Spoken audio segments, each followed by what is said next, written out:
گرانے پر سر کے آنکھیں بند کر کے نہایت ادب سے بلند تر صلوات آپ نے نعروں کا جواب دینا ہے یا حسن یا حسین اور آپ نے کہنا ہے عباس یا عباس میری آنکھوں کی ٹھنڈک دل کا چین یا حسین یا حسین آنکھوں کی ٹھنڈک دل کا چین یا حسن یا حسین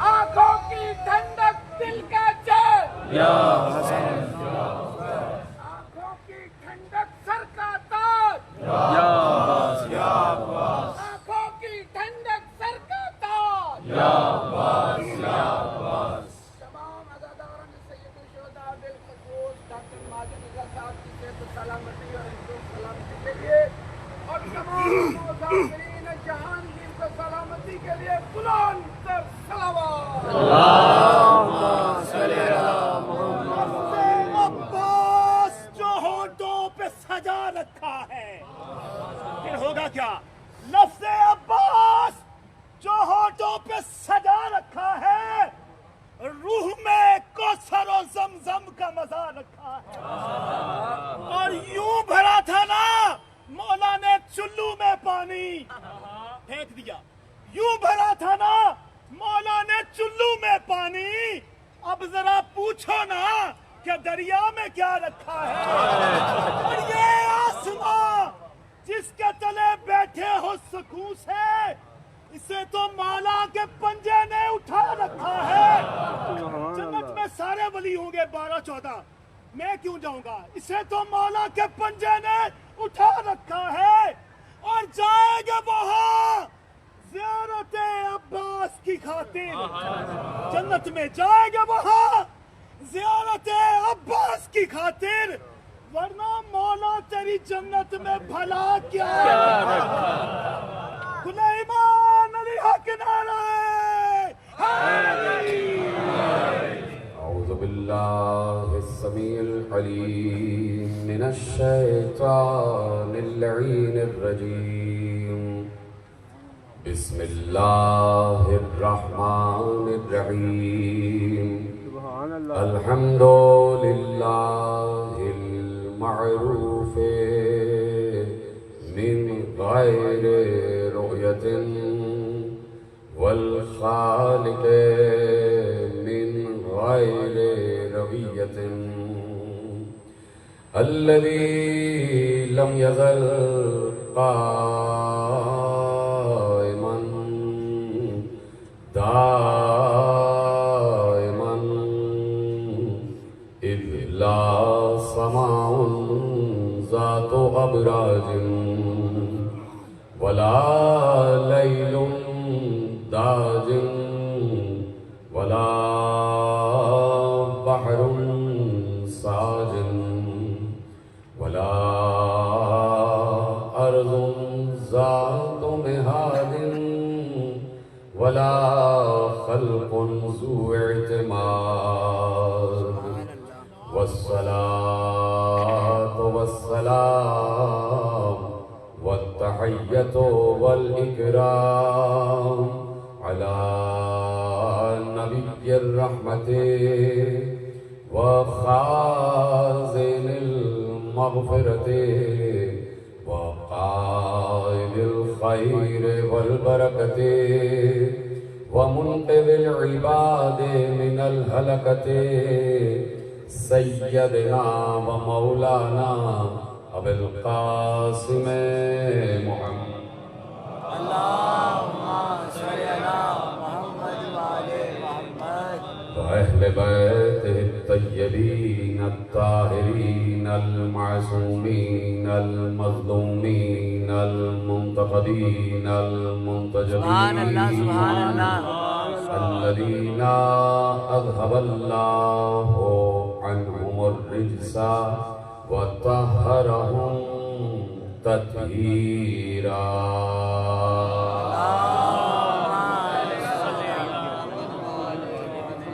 أما بعد فقد قال الله سبحانه وتعالى كتابه المجيد وفرقانه الحميد وقوله الحق. بسم الله الرحمن الرحيم. الذين آمنوا وتطمئن قلوبهم بذكر الله ألا بذكر الله تطمئن القلوب. صلوات پڑھے محمد.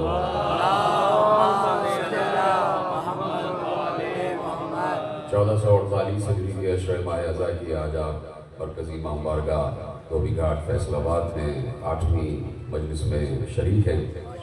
پروردگار عالم کا شکر ہے کہ اس نے ہمیں وہ شعور، وہ منزلت، وہ رفعت، وہ عظمت، وہ سمجھ، وہ تدبر، وہ تفہم، وہ تفکر، وہ تعقل، وہ ذہانت، وہ ذکاوت، وہ فراست، وہ سیانت، وہ دیانت، وہ حوصلہ، وہ عزم عنایت فرمایا ہے کہ ہم یہ بھی جانتے ہیں کہ مرتضیٰ کون ہے، ہم یہ بھی جانتے ہیں کہ مصطفیٰ کون ہے، ہم یہ بھی جانتے ہیں کہ مجتبیٰ کون ہے، ہم یہ بھی جانتے ہیں کہ انبیاء کون ہیں، ہم یہ بھی جانتے ہیں کہ اولیاء کون ہیں، ہم یہ بھی جانتے ہیں کہ معصومین کون ہیں، ہم یہ بھی جانتے ہیں کہ شہداء کون ہیں، ہم یہ بھی جانتے ہیں کہ صالحین کون ہیں، ہم یہ بھی جانتے ہیں کہ رحمت للعالمین کون ہے، ہم یہ بھی جانتے ہیں کہ طٰہٰ کون ہے، ہم یہ بھی جانتے ہیں کہ یاسین کون ہے، ہم یہ بھی جانتے ہیں کہ مزمل کون ہے، ہم یہ بھی جانتے ہیں کہ مدثر کون ہے، ہم یہ بھی جانتے ہیں کہ سراج المدین کون ہے، ہم یہ بھی جانتے ہیں کہ سراج المبین کون ہے، ہم یہ بھی جانتے ہیں کہ شاہد کون ہے، ہم یہ بھی جانتے ہیں کہ بشیر کون ہے، ہم یہ بھی جانتے ہیں کہ نذیر کون ہے، ہم یہ بھی جانتے ہیں کہ امام المتقین کون ہے، ہم یہ بھی جانتے ہیں کہ امیر المومنین کون ہے، ہم یہ بھی جانتے ہیں کہ یعصوب الدین کون ہے، ہم یہ بھی جانتے ہیں کہ یعصوب المسلمین کون ہے، ہم یہ بھی جانتے ہیں کہ قائد الغر المحجلین کون ہے، ہم یہ بھی جانتے ہیں کہ اسد اللہ کون ہے، ہم یہ بھی جانتے ہیں کہ اسد و رسول اللہ کون ہے، ہم یہ بھی جانتے ہیں کہ حسنین کا نانا کون ہے، ہم یہ بھی جانتے ہیں کہ زہرا کا بابا کون ہے، ہم یہ بھی جانتے ہیں کہ علی کا سسر کون ہے، ہم یہ بھی جانتے ہیں کہ مصطفیٰ کا داماد کون ہے، ہم یہ بھی جانتے ہیں کہ مصطفیٰ کی ایک چہیتی بیٹی کون ہے، ہم یہ بھی جانتے ہیں کہ مصطفیٰ کے نواسے کون ہیں، ہم یہ بھی جانتے ہیں کہ کعبہ کیا ہے، ہم یہ بھی جانتے ہیں کہ دوش رسول کیا ہے، ہم یہ بھی جانتے ہیں کہ دوش رسول پہ بلند ہو جانے والا کون ہے، ہم مصطفیٰ کی نماز کو بھی جانتے ہیں، ہم مصطفیٰ کے رکوع کو بھی جانتے ہیں، ہم مصطفیٰ کے سجدے کو بھی جانتے ہیں، مصطفیٰ کے سجدے کے وقت پشت پہ آ جانے والے کو بھی جانتے ہیں.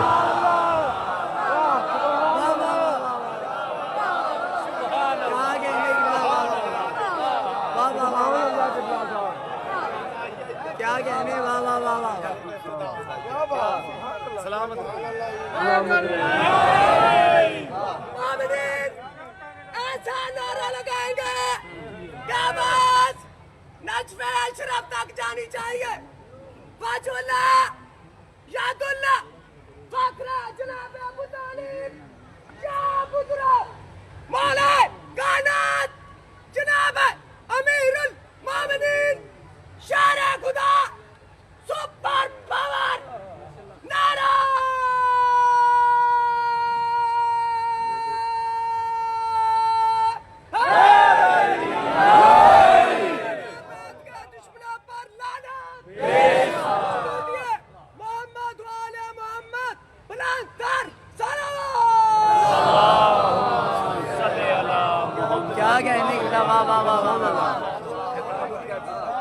زمین سے آسمان تک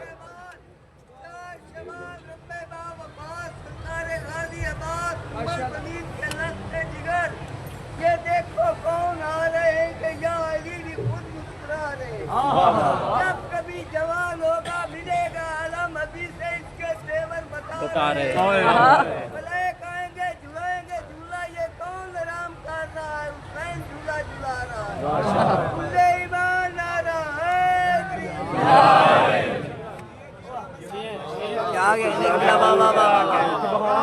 زمین سے آسمان تک، سرا سے سریا تک لوح ہمیں بتائی گئی کہ کیا ہے، قلم کیا ہے، عرش کیا ہے، کرسی کیا ہے. صادقات کیا ہیں، حجابات کیا ہیں، علم کیا ہے، علم کا عین کیا ہے، علی کا عین کیا ہے،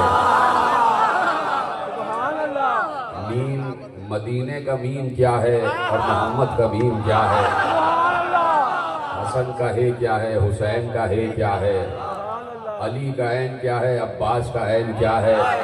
یہ سب ہم اس لیے جانتے ہیں کہ ہم حق مودت ادا کر رہے ہیں، اس لیے کہ اسی کو مودت کہتے ہیں۔ محبت ایک الگ چیز ہے، لیکن پیغمبر نے اپنی بیٹی کی مودت طلب کی ہے اور اللہ کے کہنے سے مودت طلب کی ہے۔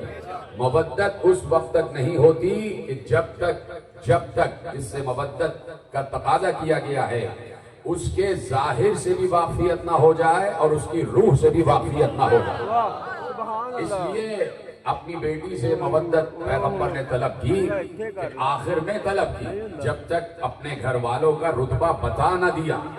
یہ کیسے ہو سکتا ہے کہ امت میں جہاں اتنے بڑے بڑے اجلہ اصحاب کرام ہوں رضوان اللہ تعالی علیہم اجمعین، کہ جو پیغمبر پر جان نثار کر رہے ہوں، جو پیغمبر کی شمع رسالت کے پروانے ہوں، جو پیغمبر کے پسینے پہ خون بہا دینے والے ہوں، کہ جو پیغمبر کے علم سے اپنی علم کی پیاس بجھا لینے والے ہوں، جو پیغمبر کے نقش قدم پر چل رہے ہوں، جو پیغمبر کے پسینے کو اپنے لیے دوا سمجھتے ہوں، جو پیغمبر کے لعاب کو اپنے لیے خوشبو سمجھتے ہوں، جو پیغمبر کی زلفوں کی تعریف کر رہے ہوں، جو پیغمبر کی پیشانی کی تعریف کر رہے ہوں، جو پیغمبر کے ابرو کی تعریف کر رہے ہوں، جو پیغمبر کی پلکوں کی تعریف کر رہے ہوں، جو پیغمبر کی آنکھوں کی تعریف کر رہے ہوں، جو پیغمبر کے رخسار کی تعریف کر رہے ہوں، جو پیغمبر کی بینی کی تعریف کر رہے ہوں، جو پیغمبر کے لبھائے مبارک کی تعریف کر رہے ہوں، جو پیغمبر کے دندان مبارک کی تعریف کر رہے ہوں، جو پیغمبر کے زبان مبارک کی تعریف کر رہے ہوں،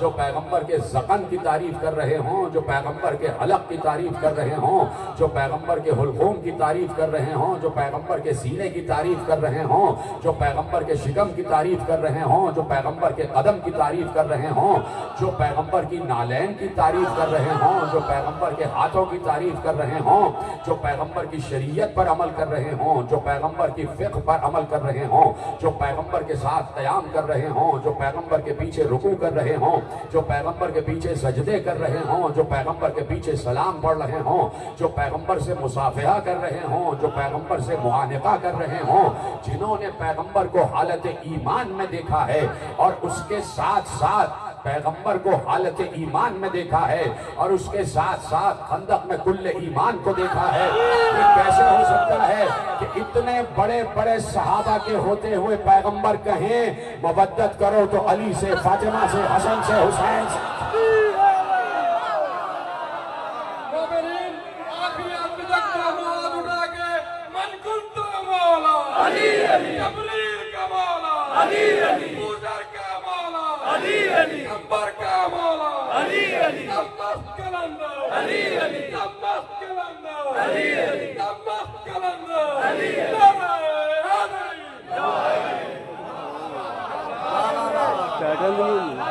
سیٹل کر لیا پر صحیح توجہ فرمائی آپ نے، اتنے اجلہ اصحاب کرام جن کا احترام ہم کرتے ہیں اور کرتے رہیں گے، اس لیے ان کا احترام ہے کہ میرا دل کہتا ہے اور میرا حسن نیت و حسن ظن کہتا ہے کہ جب حکم مودت اترا ہوگا تو سب سے پہلے اصحاب ہی نے تو عمل کیا ہوگا۔ حکم مودت قرآن میں ہے، حکم مودت قرآن میں ہے، اور صحابہ یہ کیسے کر سکتے ہیں کہ قرآن کی آیت پر عمل نہ کریں؟ تو جب صحابہ آل محمد سے مودت کر رہے ہیں تو یہ کیسے ہو سکتا ہے کہ میں حب صحابہ کا دعویٰ کروں اور آل سے مودت نہ کروں؟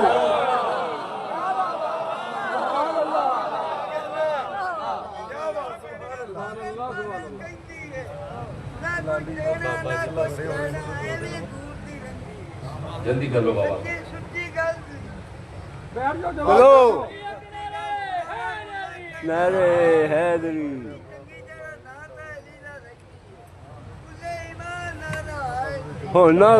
توجہ فرمائی آپ نے، یہ کیسے ہو سکتا ہے کہ ہم پیغمبر سے محبت کرنے والوں سے محبت کرنے کا دعویٰ کریں تو محبت صرف دعوے کا نام نہیں ہے، محبت عمل کا بھی نام ہے، اور مودت محبت سے بھی بڑی منزل کا نام ہے۔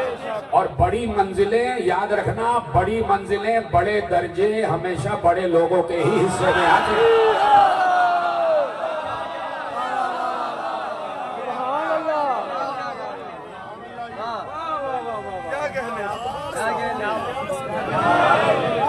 اس لیے پیغمبر نے کہا میرے قربا سے مودت کرو۔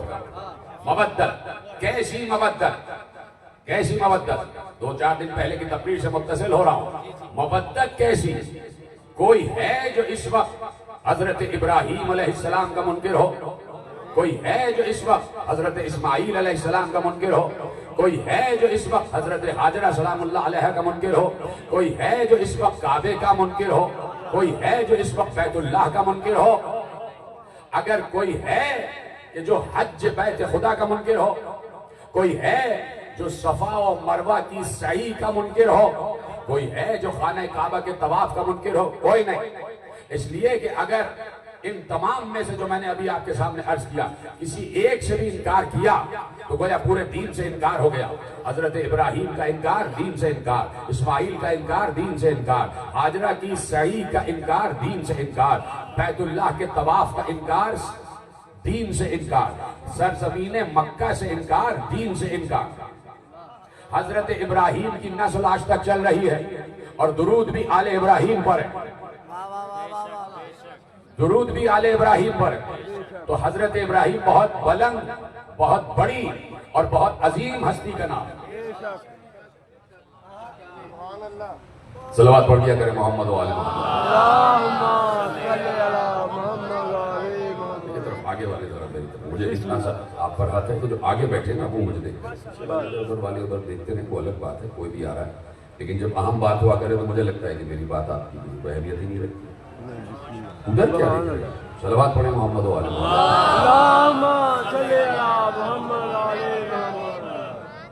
ختم کر دیتا ہوں بات اگر آپ ہی نہیں سن رہے۔ بسم اللہ۔ کیوں دیکھتے ہیں آپ؟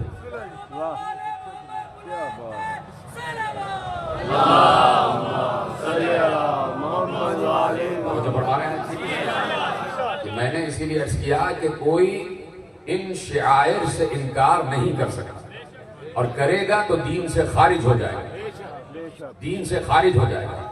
تو جو دین ابراہیم حنیف ہے، جس پر پیغمبر اور پیغمبر کے اجداد عمل کرتے رہے، یعنی پیغمبر کے جتنے بھی اجداد ہیں حضرت ابراہیم کے بعد اور خود پیغمبر تک، سب کے سب دین ابراہیم حنیف پر تھے۔ اور دین ابراہیم حنیف جو سب سے بڑی ایک بات ہے وہ یہ ہے کہ میں پرسوں کی تقریر میں عرض کر چکا اور آیت آپ کے حوالے کر چکا کہ جب حضرت ابراہیم اپنے شیرخوار بچے کو اور اپنی زوجہ کو اکیلے دو، ایک چھوٹا بچہ اور حضرت ابراہیم کی زوجہ چھوڑ کے گئے جہاں میلوں کہیں دور دور آبادی نہیں، جہاں پانی کا نام و نشان نہیں، جہاں پانی کا نام و نشان نہیں۔ کوئی ہے حضرت ابراہیم جیسا اللہ کا اطاعت گزار کہ اللہ نے کہا اپنی زوجہ کو اور اپنے بیٹے کو یہاں چھوڑو اور یہاں چھوڑ کے چلے جاؤ۔ تو اب ابراہیم کوئی کام، کوئی عمل، کوئی قول اللہ کی مرضی کے بغیر نہیں کریں گے۔ کہا ہے اللہ نے تو حضرت ابراہیم نے چھوڑا۔ اور اب میرا دل کہتا ہے کہ جو حضرت ابراہیم دعا مانگیں گے وہ بھی اللہ کے کہنے سے مانگیں گے، جو دعا مانگیں گے وہ بھی اللہ کے کہنے سے مانگیں گے۔ اس لیے حضرت ابراہیم جب جناب حاجرہ اور جناب اسماعیل کو چھوڑ کر جانے لگے تو جاتے جاتے قرآن میں ہے کہ جاتے جاتے دعا مانگی، فَاجْعَلْ أَفْئِدَةً مِّنَ النَّاسِ تَهْوِي إِلَيْهِمْ، پروردگار میں اپنی ذریت کو بے آب و گیاہ صحرا میں چھوڑ کر تیرے لیے جا رہا ہوں، اس لیے جا رہا ہوں لِيُقِيمُوا الصَّلَاةَ، تاکہ یہ یہاں پر نماز قائم کریں۔ فَاجْعَلْ أَفْئِدَةً مِّنَ النَّاسِ تَهْوِي إِلَيْهِمْ، پروردگار تو یہ کر کہ کوئی بھی جب ان کی طرف آئے، میری ذریت کی طرف آئے تو آنے والے کے دل میں ان کی مودت قرار دے دے۔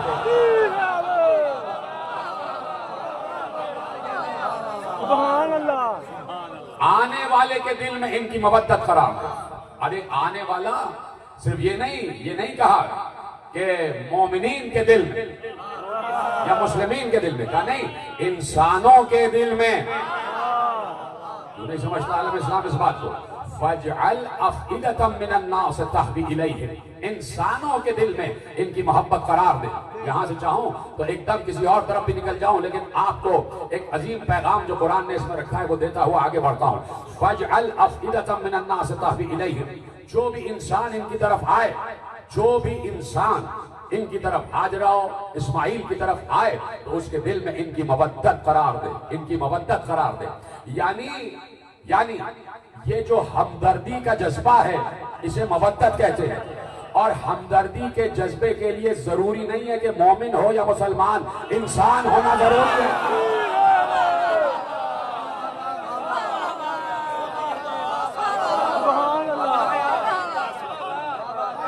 انسان ہونا ضروری ہے. اس لیے اللہ نے درد کا پہلو رکھا انبیاء کی تاریخ میں. انبیاء کی تاریخ میں درد کا پہلو رکھا. یعنی کوئی نبی بھی ایسا نہیں ہے سوائے ایک یا دو کے، وہ بھی جناب داؤد اور سلیمان کو جب حکومت ملی ہے تو اس سے پہلے کے ان کے حالات دیکھیے، ان کے حالات بھی درد سے آشنا تھے. کوئی نبی بھی ایسا نہیں ہے کہ جو درد و بے کسی کے عالم میں نہ گزرا ہو، جس پر اس کی امت نے ظلم نہ ڈھایا ہو، اور جس نے کبھی پلٹ کے، بہت کم انبیاء کے متعلق آپ نے سنا ہوگا، لیکن ہر نبی نے اپنی امت کے دیے گئے زخم پر صبر کیا. اس لیے اللہ نے یہ درد کا پہلو رکھا آدم سے لے کے خاتم تک. جب داؤد اور سلیمان کو حکومت دے سکتا ہے تو پیغمبر کو تو اس سے بڑی حکومت دے سکتا تھا. کیا سنا آپ نے؟ جب حضرت داؤد و سلیمان کو ظاہری حکومت دے سکتا تھا تو پیغمبر تو فخر داؤد و فخر سلیمان تھے، ان سے بڑی حکومت دیتا. اور حکومت ورثے میں ملتی کہ جناب ہاشم سے حکومت شروع ہو جاتی، عرب کا بادشاہ بنا دیتا، اور پھر بادشاہ کا ولی عہد ہوتا مصطفیٰ، اور پھر مصطفیٰ بادشاہ بنتے. وہ علیحدہ بات ہے کہ پھر مصطفیٰ کا ولی عہد تو ہمیں غدیر سے ہی لینا پڑتا.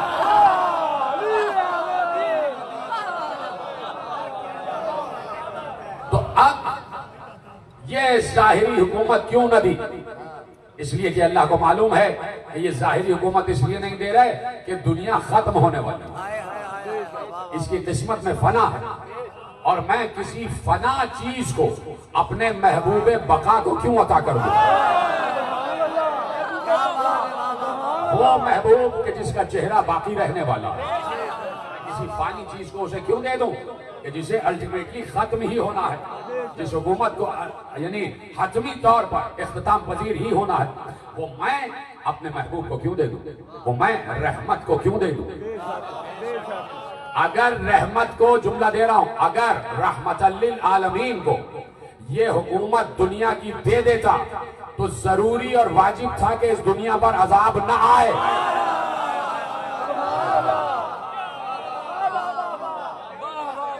یہ رحمت للعالمین ہے. تو کیوں نہ دی حکومت؟ آدم سے لے کے خاتم تک سب انبیاء کے لیے درد کا پہلو رکھا. اس لیے کہ اللہ نے دل انسان میں، قلب انسان میں جو دل رکھا ہے اس میں ہمدردی کی طرفداری کا جذبہ رکھا. ہمدردی جو بے کسی سے ہمدردی ہوتی ہے، اس بے کسی سے ہمدردی کی طرفداری کا جذبہ رکھا. یعنی جہاں بھی قلب انسان ہے وہ ہمیشہ کسی بے کس کے لیے دھڑکتا ضرور ہے. پیغامات جا رہے ہیں اور آپ میرا ساتھ دے رہے ہیں، وہ ہر بے کس، ہر مظلوم، ہر صابر کے لیے دھڑکتا ضرور ہے. اور اس لیے اب بات آ گئی کہ قلب ہے، سینہ ہے، صدر ہے، اس کے اندر قلب ہے، اور قلب کے اندر فؤاد ہے. اور یہ فؤاد جو ہے، اس میں تقریر کر چکا 3 سال پہلے، یہ فؤاد جو ہے یہ طے کرتا ہے کہ انسان کو مثبت کی طرف جانا ہے یا منفی کی طرف، حق کی طرف جانا ہے یا باطل کی طرف، سویرے کی طرف جانا ہے یا اندھیرے کی طرف، تاریکی کی طرف جانا ہے یا ظلمت کی طرف، شام کی طرف آنا ہے یا کوفے کی طرف. یہ فؤاد طے کرتا ہے. تو جب سینے میں دل میں فؤاد، اور اس دل میں بے کسی ہو، صبر ہو، عزم ہمت و حوصلے سے طرفداری کا جذبہ رکھ دیا.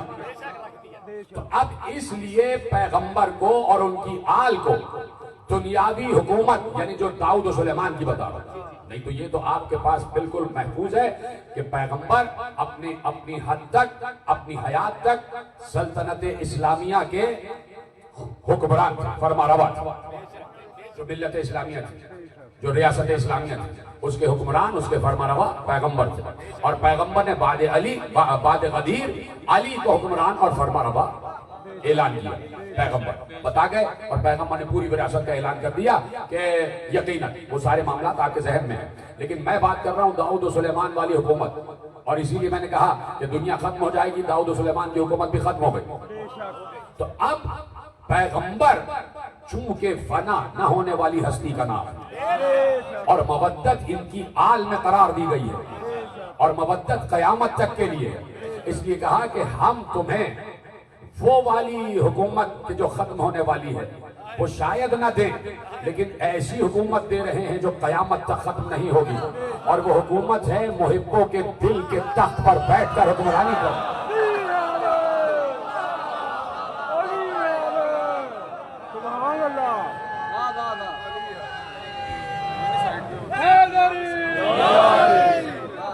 کہ امت کے دلوں کے تخت پر بیٹھ کر حکمرانی کرو, اور اس حکمرانی کو اللہ نے ملک عظیم کے نام سے یاد کیا.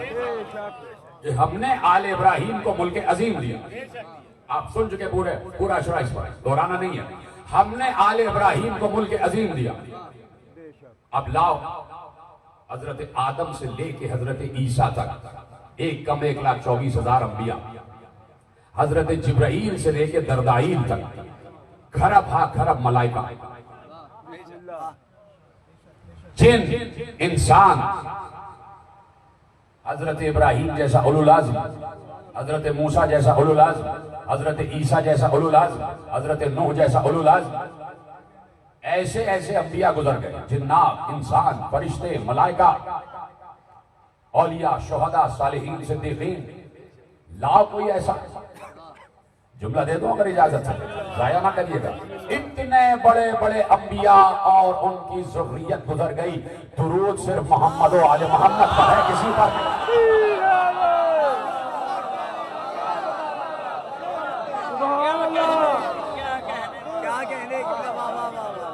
سبحان اللہ. اب میں پوچھنا چاہتا ہوں, اللہ آواز سے صلوات پڑھے محمد و آل. اب میں پوچھنا چاہتا ہوں ایک سوال,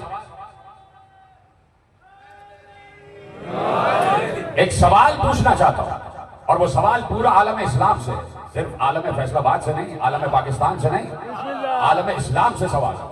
صرف عالم اسلام کے عام لوگوں سے نہیں, عالم اسلام کے خصوصی لوگوں سے سوال ہے. عالم اسلام کے صرف خصوصی لوگوں سے نہیں, خصوصی لوگوں میں علماء سے سوال ہے. تو سوال یہ ہے کہ اگر نماز میں, دیکھیے کہہ چکے, احمد ابن حنبل بھی کہہ چکے, امام شافعی بھی کہہ چکے کہ اے آل محمد میں تمہارے مرتبے کے بارے میں کیا کہوں کہ کسی کی نماز اس وقت تک قبول نہیں ہوتی جب تک وہ تم پر درود نہ پڑھ لے. کسی کی نماز اس وقت تک کامل نہیں ہوتی, قبول نہیں ہوتی جب تک وہ تم پر درود نہ پڑھ لے. تو سوال یہ ہے کہ اگر نماز میں درود نہ پڑھا جائے تو نماز باطل. ایک سوال یہ ہو گیا. اب دوسرا سوال, درود کس پر پڑھا جائے؟ سب کو بولنا ہے, سب کو بولنا ہے. درود کس پر پڑھا جائے؟ درود پڑھا جائے گا محمد و آل محمد پر. یہ ہے نا واجب.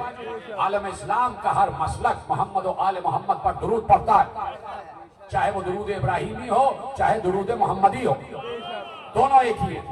محمد و آل محمد پر درود پڑھتا ہے عالم اسلام کا ہر فرد. اس کو معلوم ہے کہ درود پڑھا اور اگر محمد و آل محمد پر پڑھا تو نماز قبول ہوگی. اگر درود پڑھا اور کسی اور پر پڑھ دیا,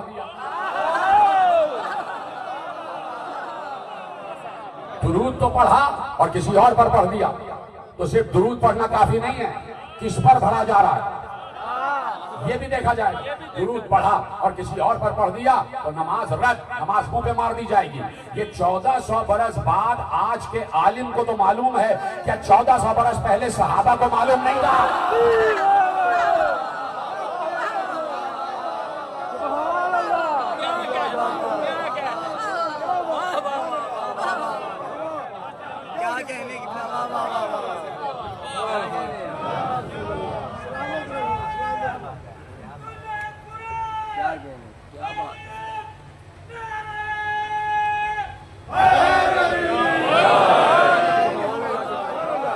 چودہ سو برس پہلے اصحاب کرام رضوان اللہ تعالی علیہم اجمعین ان کو بھی یہ بات معلوم تھی. ان کو اچھی طرح معلوم تھی کہ اگر جس نبی کے پیچھے نماز پڑھ رہے ہیں، اگر اس نبی پر اس کی آل پہ درود نہ پڑھا تو چاہے دل میں نہ پڑھیں اسے خبر ہو جائے گی کہ نہیں پڑھا. تو اصحاب نے سب سے پہلے اس پر عمل کیا کہ محمد و آل محمد پر درود پڑھا. اگر محمد و آل محمد پر درود پڑھا تو نماز قبول، اگر درود میں کسی اور کو شامل کیا تو نماز رد.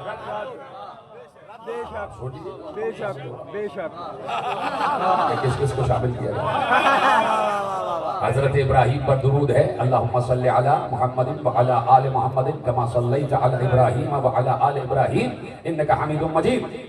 درود ابراہیمی ہے کہ پروردگار محمد و آل محمد پر ویسے ہی درود بھیج جیسے تو نے ابراہیم اور آل ابراہیم پر درود بھیجا تھا.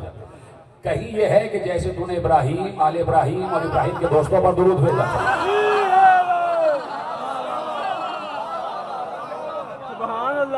تو آل محمد کا سب سے بڑا ملک یہ ہے کہ ان پر قیامت تک درود ہے، ان پر قیامت تک درود ہے. اور وہ درود مودت کی سب سے بڑی شکل ہے. درود مودت کی سب سے بڑی شکل ہے کہ اگر اٹھتے بیٹھتے چلتے پھرتے کھاتے پیتے سوتے جاگتے ہر وقت حق مودت ادا کرنا چاہتے ہو تو درود مسلسل رہے، تاکہ معلوم ہو کہ تمہارے دل میں کون ہے اور زبان پر کون ہے. تمہارے دل میں کون ہے اور زبان پر کون ہے. اور درود کے لیے اللہ نے اتنے صفات، اتنے فضائل، تاکہ تمہیں ایک طریقے سے انعام ملتا رہے، ثواب ملتا رہے اور تشویق بھی رہے، شوق درود رہے. شوق درود ختم نہ ہو، شوق درود ختم نہ ہو، اس لیے تشویق دلائی. کہا بھوکے ہو درود پڑھو، پیاسے ہو درود پڑھو، سفر میں ہو درود پڑھو، حضر میں ہو درود پڑھو، خطر میں ہو درود پڑھو، جنگ میں ہو درود پڑھو. ڈٹے رہو گے بھاگو گے نہیں.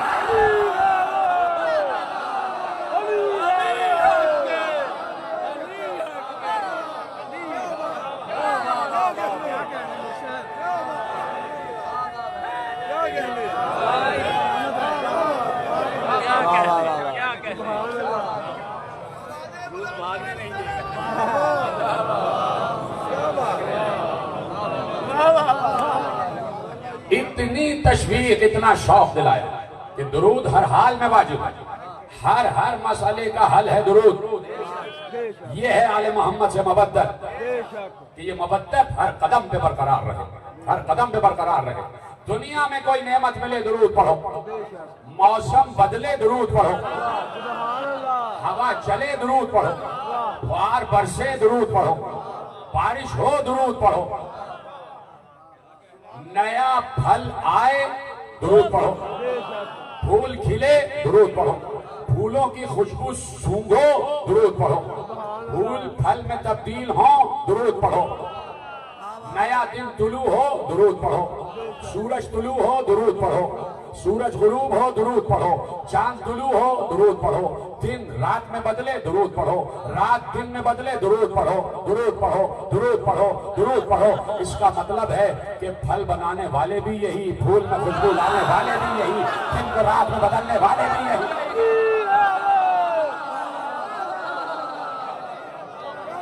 سبحان اللہ. کیا کہنے کی بلا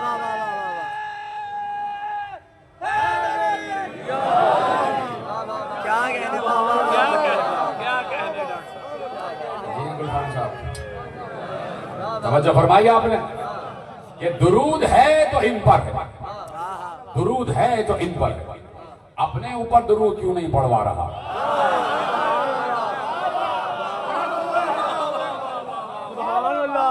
توجہ کر رہے ہیں نا؟ اس لیے نہیں کہ جس کا رابطہ ہم سے ہے درود اسی پر ہوگا.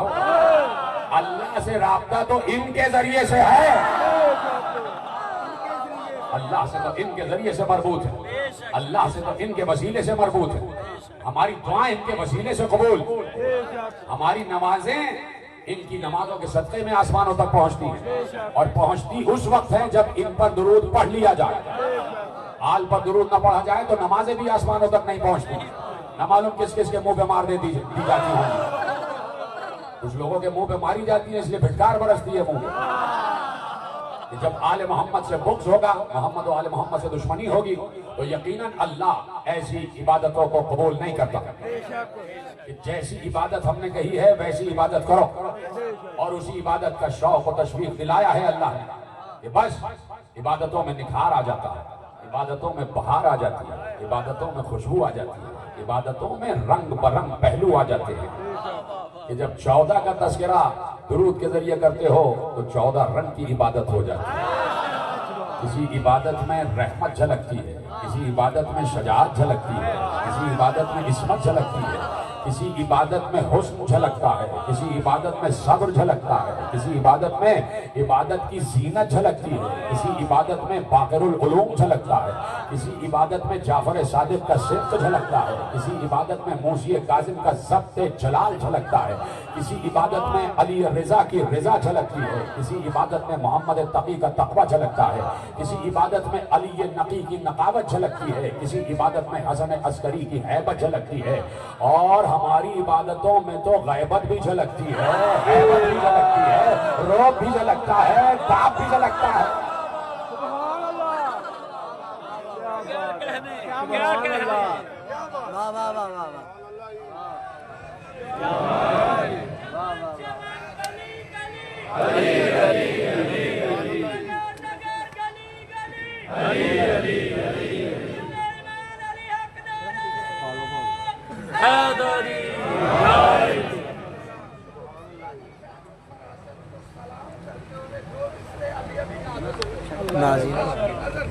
آج تیری فہم و فراست کو ہم سب کا سلام ہو.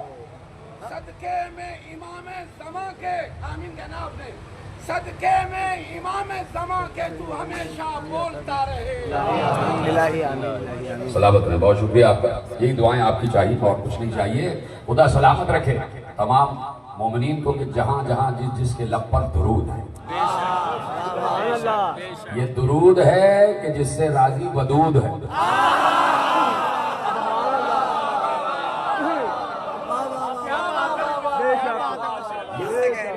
جس سے راضی رب ودود ہے. اور اسی لیے اللہ نے درود رکھا ہے، اس لیے اللہ نے درود رکھا ہے کہ وہ خود درود پڑھتا ہے اور درود پڑھنے والے کو اپنے اس کام میں شریک کر لیتا ہے. کتنی بڑی ایک سلطنت ہے، سلطنت مودت آل محمد. اب جب میں کہہ چکا یہ جملہ تو مجھے اجازت دیں سب سے بڑا جملہ کہنے کا.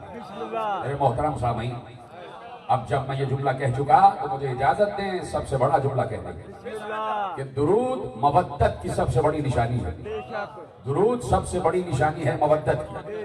ساری تقریر آپ نے سن لی. درود مودت کی سب سے بڑی نشانی ہے. جو درود پڑھ رہا ہے مطلب جانا جا رہا ہے کہ صاحب مودت ہے، صاحب مودت ہے، صاحب مودت ہے. کس سے مودت ہے؟ آل محمد سے. آل محمد سے. آل محمد سے تو جملہ لے جائیے درود تو وہ بھی پڑھ رہا. جو سمجھے ان کو میرا سلام، جو نہیں سمجھے ان کو دور سے سلام.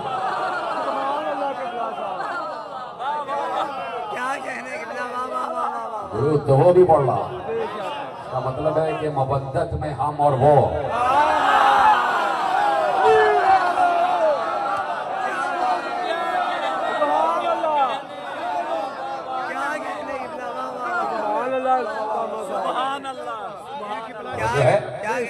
اس کو بھی محبت ہے جبکہ وہ جذبہ محبت رکھتا ہی نہیں.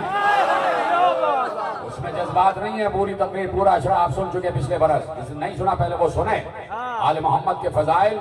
اب جب میرے پچھلے برس کے عرصے کے بعد سنو گے، اشرے کے بعد، تو تمہیں سمجھ میں آئے گا کہ ضروری ہے یہ سب کچھ کہنا تاکہ وہ سمجھ میں آ جائے، تاکہ وہ سمجھ میں آ جائے۔ تو آل محمد کی مودت ہر دل میں اللہ نے قرار دی ہے، اس لیے کہ وہ خود بھی محبت کرتا ہے، حالانکہ اس کے دل میں جذبہ محبت نہیں ہے، جذبہ نفرت نہیں، جذبات سے عاری ہے لیکن صفات سے خالی نہیں ہے۔ صفت تو اس میں ہے، اور صفت اس کی ذات ہی کا حصہ ہے، صفت اس کی ذات ہی کا حصہ ہے۔ وہ رحیم ہے ازلی، وہ رحمان ہے ازلی، یعنی یہ صفات جلال و جمال اس کی ذات کا حصہ ہے ازلی۔ تو اب ہم یہی پوچھنا چاہتے ہیں کہ رحیم ہے تو کس کے لیے ہے، اور جبار ہے تو کس کے لیے ہے؟ رحمان ہے تو کس کے لیے، جبار ہے تو کس کے لیے؟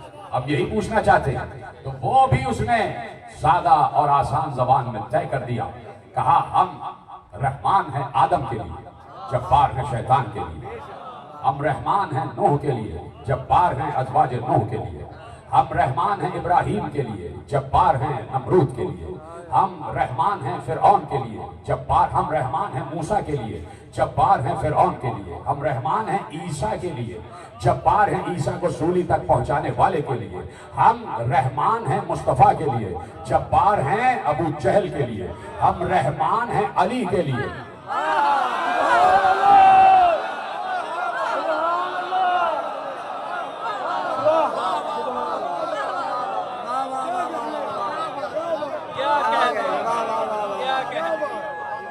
کیا کہنے کی، واہ واہ واہ واہ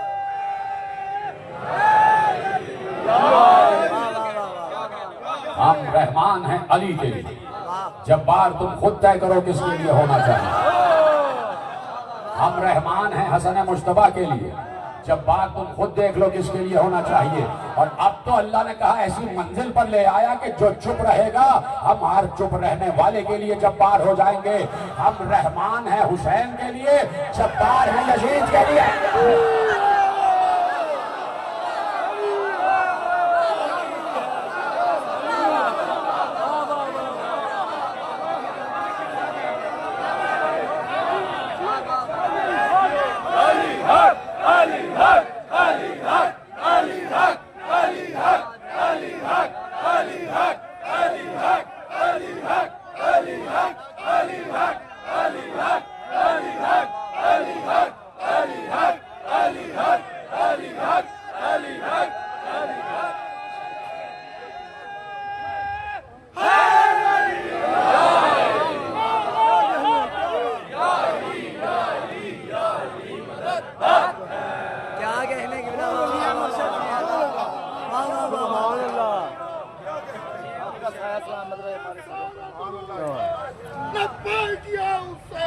لبیک یا حسین، لبیک یا حسین، لبیک یا حسین، لبیک یا حسین، لبیک یا حسین، لبیک یا حسین، لبیک یا حسین۔ تو فرمائی آپ نے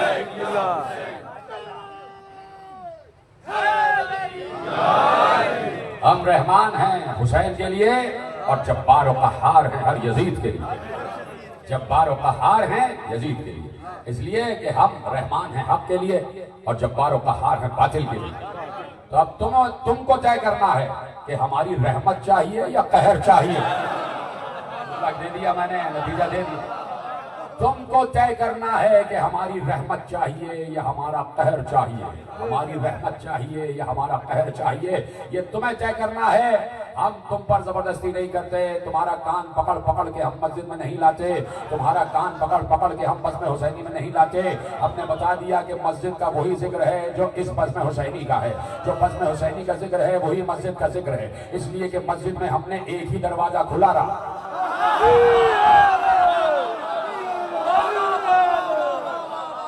مسجد میں ہم نے ایک ہی دروازہ کھلا رکھا اور وہ دروازہ تھا علی و فاطمہ کے گھر کا۔ تو جس نے یہ دروازہ کھولے رکھا ہے اس کے لیے ہم رحیم، جس نے بند کر دیا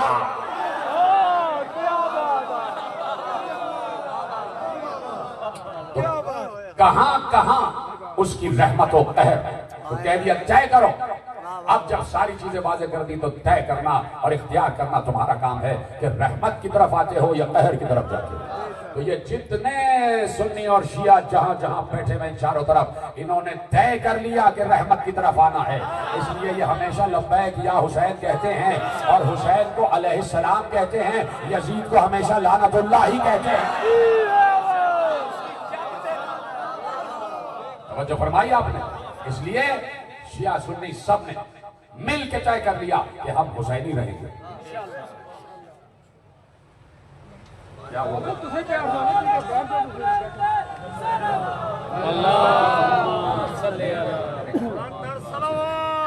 نعرہ تو پورا لگایا کرو بھائی، ایک نعرہ کہہ کے چپ ہو جاتے ہو تو پورا مجمع ڈسٹرب ہوتا ہے۔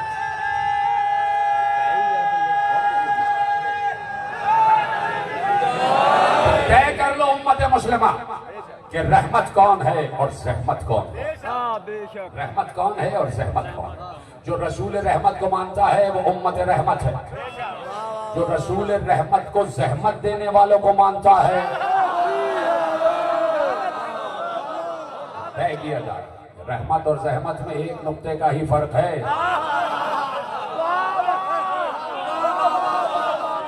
ایک نقطے ہی کا فرق ہے، ایک نقطے ہی کا فرق ہے۔ رحمت میں دو نقطے ہیں، پتہ نہیں لعنت میں کتنے نقطے ہیں، یہ آپ طے کرتے چلے جائیں۔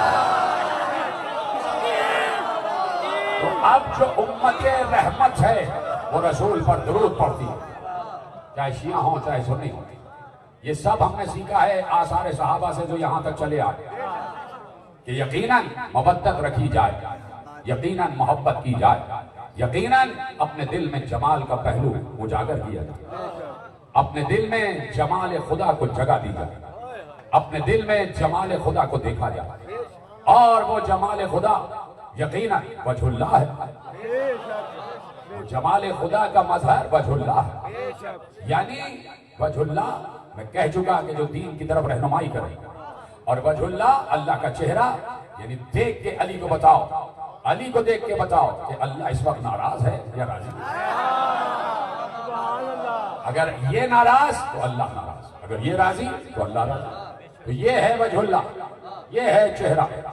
دھوکا ہو گیا لوگوں کو، دھوکا ہو گیا لوگوں کو کہ علی آ گئے، علی آ گئے، علی آ گئے۔ علی نے آ کے نقاب اٹھائی کہ علی نہیں عباس ہے۔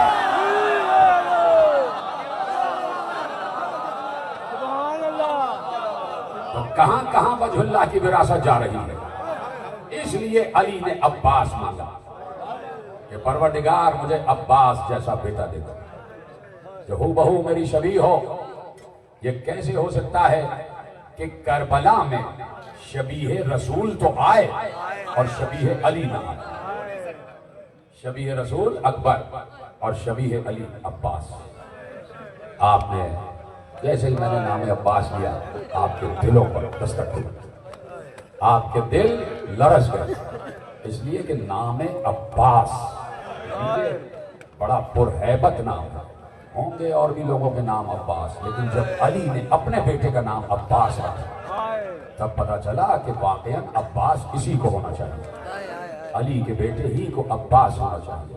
عجیب نام ہے، نام مکتوبی شکل میں دیکھو تو لگتا ہے پنجہ، کبھی دیکھنا عباس کا نام لگتا ہے جیسے واقعی پنجہ دیکھ رہے ہو، کبھی مکتوبی شکل میں دیکھو تو لگتا ہے ایثار و وفا کا پیکر ہے، کبھی لکھا ہوا نام دیکھو تو معلوم ہوتا ہے قربانی کا مرقع ہے، کبھی نام لکھا ہوا دیکھو تو معلوم ہوتا ہے کہ علی کی شجاعت کا شعر ریشہ شجاعت ہے، کبھی نام لکھا ہوا دیکھو اور پڑھو تو معلوم ہوتا ہے کہ سب سے بڑا اگر اطاعت گزار معصوم ہے تو عباس ہے۔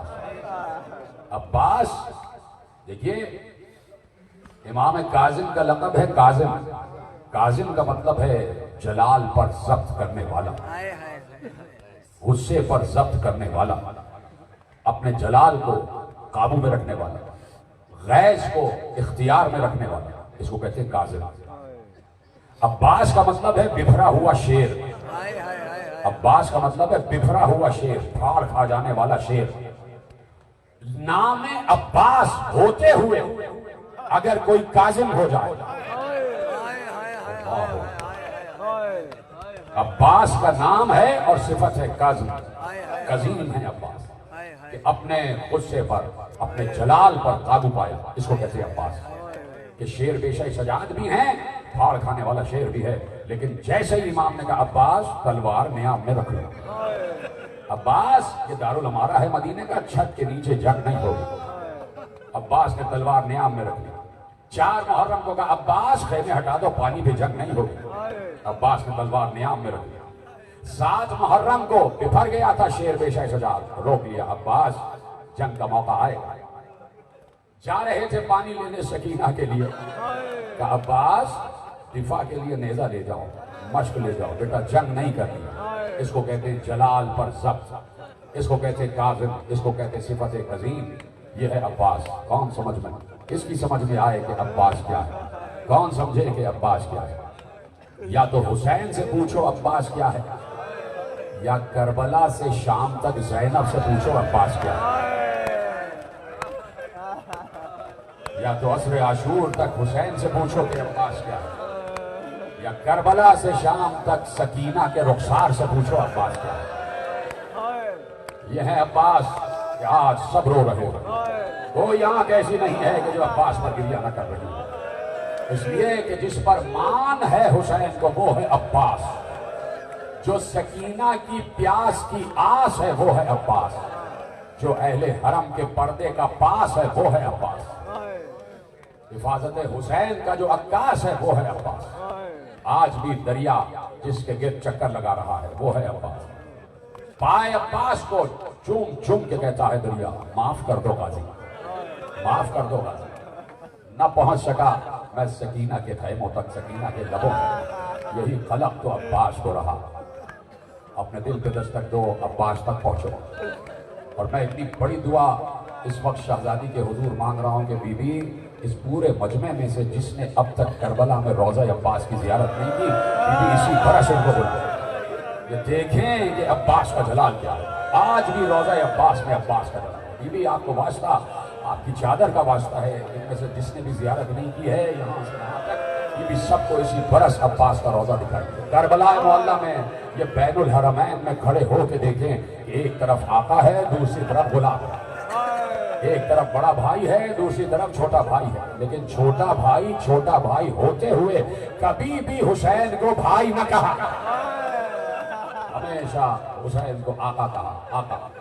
جانا روضہ عباس پر تو جو اندر زری سے پہلے دروازہ ہے اس میں بہت بڑی مشق لگی ہوئی ہے، مشق لٹکی ہوئی ہے، یعنی مشق بتا رہی ہے کہ جب تک سکینہ کو یاد نہ کر لینا عباس کی زری پہ نہ جانا، جب تک سکینہ کی پیاس کو یاد نہ کر لینا عباس کو سلام نہ کرنا۔ تو اب وہیں کھڑے ہو کے مشکی کے نیچے سلام کرتے ہو، السلام علیکہ یا ابا الفضل العباس یا ایہا العبد الصالح المطیع للہ ولرسولہ ولامیر المؤمنین ولفاطمہ والحسن والحسین۔ اے اطاعت گزار رسول، اے اطاعت گزار مولا، اے اطاعت گزار سیدہ، اے اطاعت گزار علی، اے اطاعت گزار حسن، اے اطاعت گزار حسین، تجھ پر سلام۔ یہ ہے عباس کہ جسے عبد صالح کہا گیا، اور جب عبد صالح کہا گیا تو نماز میں سلام میں لفظ آ گیا، السلام علینا وعلی عباد اللہ الصالحین۔ نماز میں عباس پر بھی سلام، ایسی آسانی سے نہیں سنا، نماز میں عباس پر بھی سلام، اس لیے کہ عبد صالح ہے عباس۔ کہہ چکا میں اور مسلسل آپ سن رہے ہیں اور ختم ہو گئی تقریر کہ عباس کا آنا حسین کے ساتھ ضروری تھا۔ حسین نے اپنی ساری طاقت منقسم کر دی، صرف عباس کو اپنے ساتھ لے گیا، عباس کو اپنے ساتھ لے گیا، اس لیے کہ عباس قوت بازو حسین ہے، سب سے بڑھ کر سکینہ کا بہت چہیتا چچا ہے۔ سکینہ چچا کے بغیر نہیں رہ سکتی، بابا کے بغیر جیسے نہیں رہ سکتی، چچا کے بغیر نہیں۔ شب آتی سکینہ حسین کے سینے پر سوتی، صبح ہوتی سکینہ عباس کی گود میں آتی، سکینہ کے پانی اور غذا کا انتظام عباس کیا کرتے تھے، اور یہی سکینہ کے ذہن میں تھا۔ کہا چچا بہت پیاس لگ رہی ہے۔ خیمہ سکینہ کے سامنے سے گزر رہے تھے، بی بی کی آواز آ رہی تھی، بی بی ام رباب سے چھوٹی بچی کہہ رہی تھی، اماں چند قطرے پانی کے کہیں سے مل جائیں۔